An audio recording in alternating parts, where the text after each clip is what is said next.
how to turn off or disable your Telegram active status. Hello everybody, welcome back to my channel. This is me Bipin Bisnath, and today I'll guide you on how you can easily disable or turn off your active status on Telegram.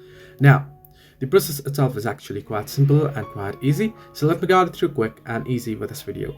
In order to turn off your active status, first open up your Telegram application. You're going to tap on the hamburger icon at the top left corner of your screen, and here you want to head into the settings option that you can see there, the settings.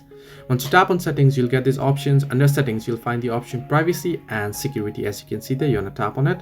Once you tap on it, if you scroll down under privacy, you can see last seen and online option. Simply tap on it, and now you can see it shows the option who can see my last seen time. So if you want to turn off your active status for everybody, then simply tap on nobody. If you tap on nobody, then no one will be able to see your active status. If you tap on my contacts, only your contacts will be able to see your active status. If you tap on everybody, everybody else will be able to see it. So you want to simply tap on nobody.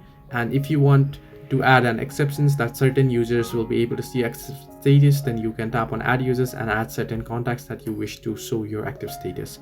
So this way you can turn off Telegram active status. Hope this helped you. Do like and subscribe, and do not forget to leave a comment down below if you have any further issues.